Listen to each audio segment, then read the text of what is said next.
ओम नमो नारायणाय। ओम नमो भगवते वासुदेवाय। अतः आंवल की एकादशी मातम।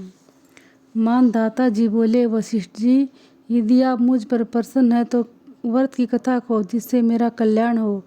वशिष्ठ जी बोले, हे राजन, सब व्रतों से उत्तम और अंत में मोक्ष देने वाला आंवल की एकादशी का वर्णन कहता हूँ।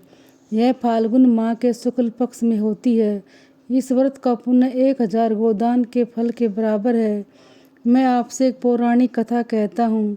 एक वैदिक नामक नगर में ब्राह्मण, वैश्य, क्षत्रिय, शूद्र चारों वर्ण आनंदपूर्वक रहते थे। उस नगर में चैत्ररथ नामक चंद्रवंशी राजा राज्य करता था। वह महाविद्वान तथा धार्मिक था। वहाँ के निवासी व्रत से लेकर बालक प्रत्येक एकादशी का व्रत करते थे। एक समय फाल्गुन मास के शुक्ल पक्ष को आंवल की नामक की एकादशी आई। उस दिन राजा से प्रजा तक, व्रत से बालक तक सबने हर्ष सहित उस एकादशी का व्रत किया। राजा अपनी प्रजा के साथ मंदिर में जाकर पूर्ण कुंभ स्थापित करके तथा धूप, दीप, नैवेद्य, पंचरत्न, छत्र आदि से धात्री का पूजन करने लगे। वे सब धात्री इस प्रकार की स्तुति करने लगे, धात्री, तुम ब्रह्म स्वरूप हो, तुम ब्रह्मा जी द्वारा उत्पन्न हो और हमारे सारे पापों को नष्ट करने वाली हो। तुमको नमस्कार है। अब तुम अर्घ स्वीकार करो। तुम श्री रामचंद्र जी द्वारा सम्मानित हो। मैं आपकी प्रार्थना करता हूँ, मेरे समस्त पापों का हरण करो। उस देवालय में रात्रि को सबने जागरण किया। रात्रि के समय उस जगह पर एक बहेलिया आया। वह महापापी तथा दुराचारी था। वह भूखा प्यासा था। उस जगह विष्णु भगवान की कथा एकादशी मातम सुनने लगा। बहेलिया ने उस रात्रि को अन्य लोगों के साथ जाकर समय व्यतीत किया। प्रातःकाल होते ही सभी लोग अपने अपने घर चले गए। कुछ समय बीतने के पश्चात उस बहेलिया की मृत्यु हुई और वह आंवल की एकादशी के व्रत तथा जागरण के प्रभाव से उसने राजा विदुरथ के घर जन्म लिया।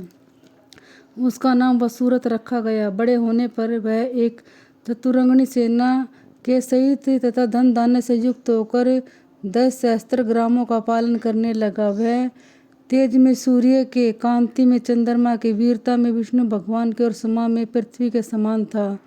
वह अत्यंत धार्मिक, सत्यवादी, कर्मवीर और विष्णु भगत था। वह सदैव यज्ञ किया करता था। एक दिन वह राजा शिकार खेलने के लिए गया। देवयोग से वह राजा रास्ता भूल गया। तो वह उसी वन में एक वृक्ष के नीचे सो रहा था। उसी समय पहाड़ी मलेच्छ वहां आए और राजा को अकेला देखकर उस पर मारो मारो का शब्द करके टूट पड़े। वह मलेच्छ कहने लगे कि इस दुष्ट राजा ने हमारे संबंधियों को मारा है तथा देश से निकाल दिया है, तो इसे अब अवश्य मारना चाहिए। ऐसा कहकर वह मलेच्छ राजा पर अस्त्र शस्त्र का प्रहार करने लगे। उनके अस्त्र शस्त्र राजा के शरीर पर गिरते नष्ट हो जाते और उसको पुष्पों के समान प्रतीत होते। उन मलेच्छों के अस्त्र शस्त्र उन पर उल्टा प्रहार करने लगे, जिससे वे मूर्छित हो गए। उस समय राजा के शरीर से एक दिव्य स्त्री प्रकट हुई, जो अत्यंत सुंदर वस्त्रों तथा आभूषणों से अलंकृत थी। उसकी भरकुटी टेढ़ी थी, आंखों से लाल लाल अग्नि निकल रही थी। वह मलेच्छों को मारने दौड़ी और समस्त मलेच्छों को काल के गाल में पहुंचा दिया।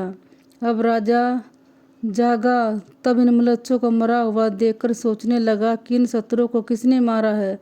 जब वह राजा ऐसा विचार कर रहा था, तब यह आकाशवाणी हुई और कहने लगी, हे राजन, इन संसार में तेरी विष्णु भगवान के अतिरिक्त और कौन रक्षा कर सकता है। इस आकाशवाणी को सुनकर राजा अपने नगर को वापिस आ गया और सुखपूर्वक राज करने लगा।